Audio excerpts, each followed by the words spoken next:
I'm so tired of the fact that everything's gone up, because they told us they couldn't put minimum wage up, otherwise the price of everything would go up, and everything went up anyway, didn't it? Right? I live under a system that I didn't ask for, and I didn't ask to be here either. For years now, we have slogged and worked and worked and worked to the point where we've been able to buy our house, which we love, but actually now we've got this house, we can't afford to decorate it.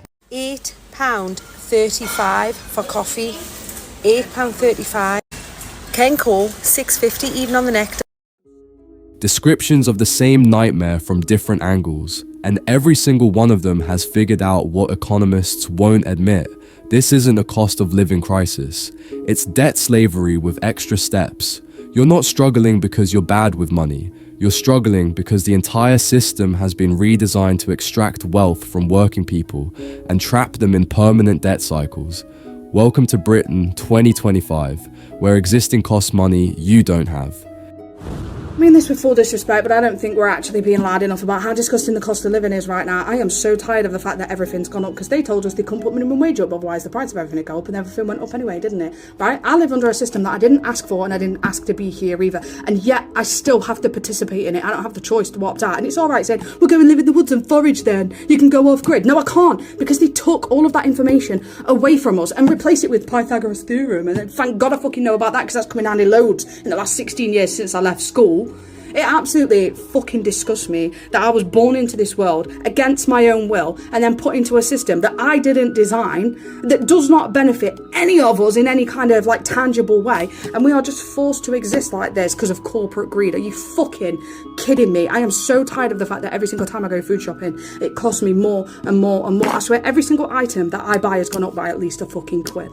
And yeah, you know what, maybe I could buy cheaper things, but then I'm gonna feel like shit because I'm eating like shit, and it's almost like that's what they fucking want, isn't it?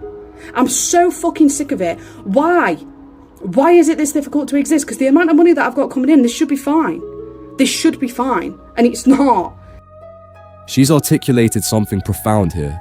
You didn't consent to this economic system, but you're forced to participate in it or die. And she's right about the education system too.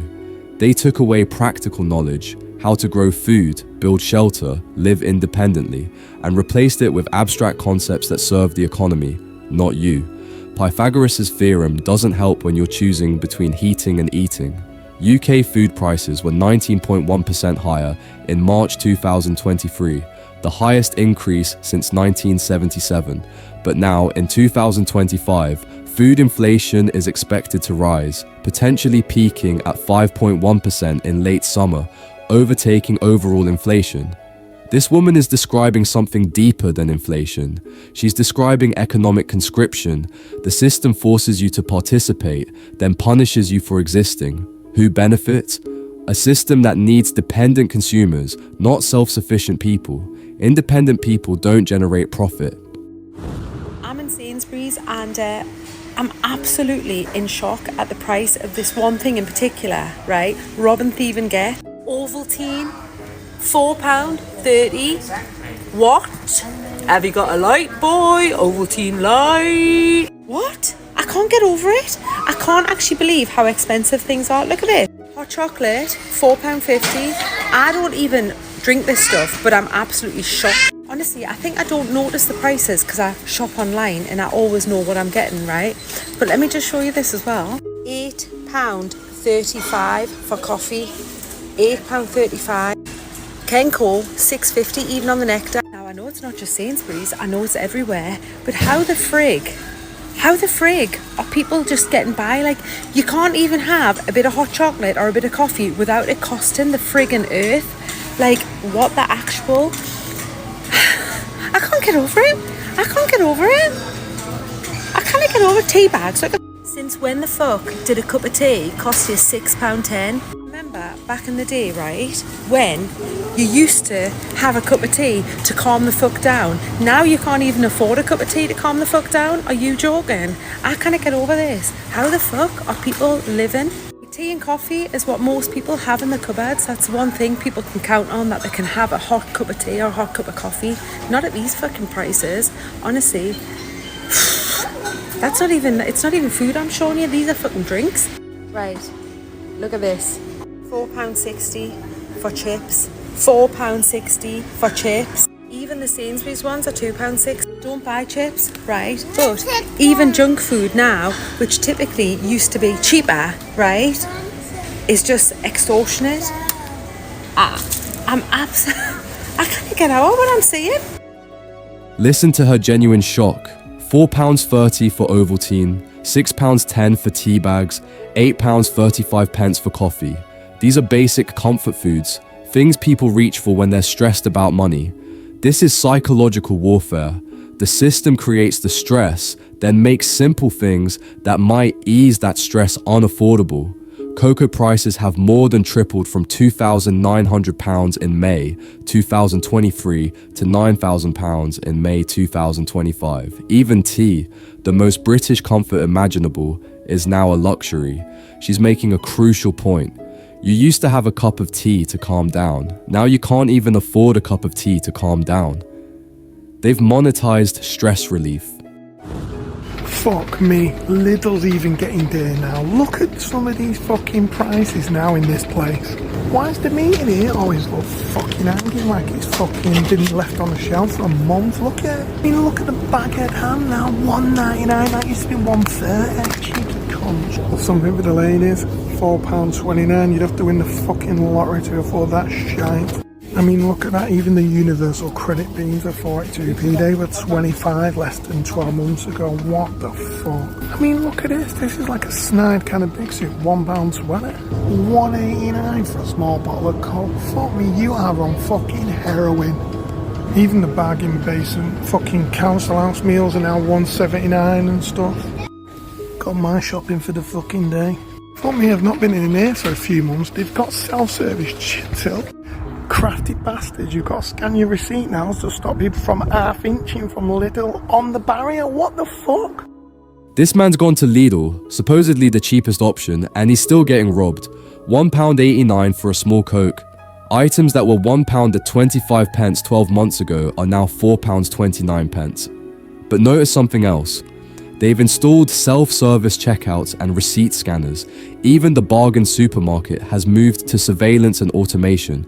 Fewer jobs, higher prices, more control. Who benefits? Supermarket chains that discovered they can charge premium prices everywhere because people still need to eat and there's nowhere left to go. This is unbelievable, this. Not only is Nescafe up 55.6% since July last year, it's bloody shrunk as well. The 200-gram jars are turning into 190-gram jars. The Nescafe Azira jars were 100 grams and now they're 90 grams, so they've shrunk as well. 5% steak mince was £3.49 last year, now it's £4.99. And it's up 43%.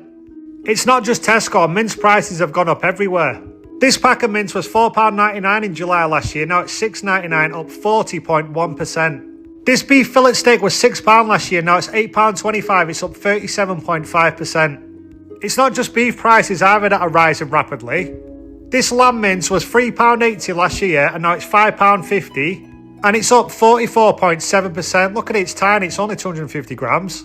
Heinz beef ravioli is £2 a tin or 3 for £4.50 if you have a club card.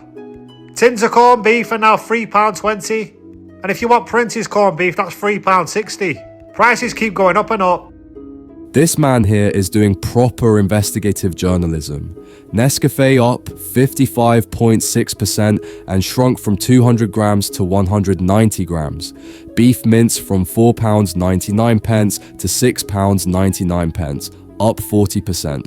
Lamb mince up 44.7% for a tiny 250 gram pack. This is shrinkflation. They increase the price and reduce the quantity, hoping you won't notice. You're paying significantly more for significantly less, but it's disguised as low inflation. Corporate profits are at record highs while people can't afford mints. This is a coordinated wealth extraction system. Does anyone else just feel like the UK is a really depressing place to live right now? I feel like everyone I know is working 2 jobs, killing themselves and never seeing the family. It's taking a toll on their relationship. I feel like we work so hard to just have nothing to show for it. We tried to make a sensible decision when my old car needed to be sold, in that we would sell that and whatever money we made from that we would just buy a new car. So I sold it for £3,000 and we bought a really cheap car that was £2,000 and we did some work to it to get it up to spec. The idea was it would last us a year or two and then hopefully we'd save up for something better. We're now 4 or 5 months down the line and that car's broke down and it's got to be scrapped. It's just done. We officially have no savings left. I literally have £26 in my bank account until payday, which is still like 3 weeks away. We're just to the point where we're exhausted. I'm sick of worrying about money. I've had 4 nights now where I've just not slept because I've laid there thinking, how are we going to pay this? How are we going to pay this? And I'm like, do you know what? Life's too short. I honestly am at the point where I just can't be bothered. For years now, we have slogged and worked and worked and worked to the point where we've been able to buy our house, which we love. But actually now we've got this house, we can't afford to decorate it. Look at this wall. I'm worrying about the financial burden of nursery, after school club and stuff like that for our other children. I'm worried about going back to work in a couple of weeks because I'm like, how am I going to juggle my children and my job and everything else? I feel like we've ended up in a culture now where everyone has a mortgage or rents, everyone has a car on finance, everyone has credit cards, everyone has loans, everyone has a phone on a contract. Like, we own nothing. I feel like it's getting to the point where it's impossible to own anything. You have to buy a house on a 30-year mortgage now, otherwise it's just impossible to buy one. If you're buying a car, the finance now options are like 5, 6, 7 years because cars are like 25 grand for a second-hand car. Phone contracts used to be 25 quid a month, they're now 60, 70, 80 pounds a month. It's just insane how much things cost. I'm kind of like at the point where I'm like, I'm just going to join that club. So I'm sick of doing things the right way. The fact that we work so hard to own nothing, and it's just not doing us any favours. We're still in a crap position. So we're going to go car shopping today. We're probably just going to pay for it on PCP or hire purchase. We work bloody hard and we deserve to have something reliable, comfortable and safe for our children. She has identified the core mechanism. Everything is designed to trap you in debt cycles. 30-year mortgages, 7-year car finance, £78 phone contracts. Nobody owns anything anymore. They rent it from corporations forever. She's describing neo-feudalism. You work for landlords, mortgage companies, transportation lords, car finance, communication lords, phone contracts. The only difference is they call it choice. Car finance accounts for 36% of all UK consumer credit. Over 6 million people are financing cars.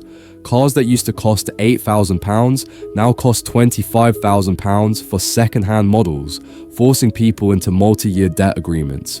Meanwhile, total UK household debt has topped £2 trillion for the first time in 2025, with average household debt, excluding mortgages, now £17,174. Notice her final decision. I'm just going to join the debt club. The system exhausts people until they surrender to permanent indebtedness. Here's what all 5 people have described: an exhaustion economy designed to break your resistance to exploitation. The system works like this. 1. Price everything out of reach so you need credit to survive. 2. Make credit easily available but with long-term commitments. 3. Exhaust you with work so you can't organize or resist. 4. Remove alternatives so participation becomes mandatory. 5. Gaslight you that this is normal, natural, inevitable. 4% of UK adults reported running out of food in recent months, in one of the world's wealthiest countries. You're not a customer or citizen. You're livestock being harvested for profit until you die. Look at the progression in these videos. Stage 1, rage and resistance. This is disgusting. Stage 2, shock and disbelief. I can't get over these prices. Stage 3, grim documentation. Even Lidl's expensive now. Stage 4, analytical acceptance. Prices keep going up and up. Stage 5, exhausted surrender. I'm just gonna join the debt club. This is learned helplessness on a societal scale, aka boiling the frog slowly. The system breaks down your resistance by making ethical choices financially impossible. Want to avoid debt? Then you can't afford transport to work. Want to buy ethically? You can't afford the premium. Want to own things outright? Then the upfront costs are impossible to meet. Want to opt out? There's nowhere to go.